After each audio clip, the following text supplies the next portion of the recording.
University কেন্দ্রীয় ছাত্রদল। প্রিয় বন্ধুগণ, অত্যাচারের কথা যদি বলি, অত্যাচার কাকে বলে আপনার গ্রামের মানুষ হয়তো স্বল্প জানেন। আমি সামান্য পরিমাণে বলি, আমি যখন রাজশাহী ইউনিভার্সিটিতে পড়ি হলে থাকতে পারিনি ছাত্রলীগ। আমি ছাত্রলীগকে বারবার বলেছি আমরা ছাত্র, তোমরাও ছাত্র, আমরা একসাথে থাকি, কিন্তু তারা বলেছে আমাদের ঠাঁই হবে না। আমি বাধ্য হয়ে রাজশাহী ইউনিভার্সিটি ছেড়ে 1 বছর ড্রপ দিয়ে আমি আবার ঢাকা ইউনিভার্সিটিতে ভর্তি হই। ঢাকা ইউনিভার্সিটিতে ভর্তি হওয়ার পরে ক্লাস করতে পারি না, হলে ঢুকতে পারি না, কোনো জায়গায় আমরা চলাফেরা করতে পারি না, তারপরও ধৈর্য ধারণ করেছি। আমি বারবার বলেছি আমরা চলুন একসাথে রাজনীতি করি। ঢাকা ইউনিভার্সিটিতে আমাদেরকে রাজনীতি করতে দেওয়া হয়নি। আমি বারবার বলেছি এমন দিন থাকবে না, দিন বদলাবে। তারা বলেছে কোনোদিন বদলাবে না, বাংলার মাটিতে জাতীয়বাদী ছাত্র দলের কোনো ঠাঁই হবে না।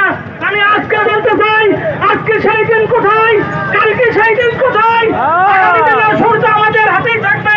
কিন্তু অনুরোধ, যেমন দিন বদলিয়েছে এমন দিন আবারও বদলাবে।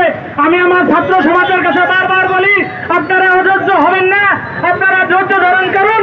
আপনাদেরই ভাই, আপনাদেরই বোন কেউ যদি কোনো অন্যায় করে থাকে, অন্যায়ের বিচার আল্লাহ তাআলা করে, তার প্রমাণ আজকে দেখছেন। 15 বছর অন্যায়ের বিচার আল্লাহ তাআলা করে। আমি আপনাদের কাছে, আমি এখানকার ছেলেও না, আমি ঢাকা ইউনিভার্সিটি থেকেই করার পরে আমি গত রাতেও আমি টাঙ্গিতে এসেছি, সমন্বয়কারীদের সাথে আমি ছিলাম। আমাকে বারবার সিআইডি থেকে, গোয়েন্দা তথ্য থেকে আমাকে বারবার ট্রেস করা হচ্ছিল। আমাকে কেন্দ্রীয় কমিটি মির্জা ফখরুল ইসলাম আলমগীর বলেছেন যে যেখানে থাকেন সবাই নিরাপদে থাকবেন, প্রত্যেকটা ছাত্র দলের কাছে ঘোষণা দিয়ে দিবেন কেউ যেন কোনো অন্যায়ের পথে না যায়, কেউ যেন কারো জানমালের ক্ষতি না করে। এইভাবে আমরা সবাই সবার সাথে সহমর্মিতা প্রকাশ করি। সামনের সূর্য আমাদের, সামনের সূর্য আমাদের, আমি আমার বক্তব্য শেষ করছি। গ্রামবাসী সবাইকে অনুরোধ, আপনারা অধৈর্য হবেন না, ধৈর্যের সাথে সবকিছু মোকাবেলা করেন। সংগ্রামী সাথী ও বন্ধু।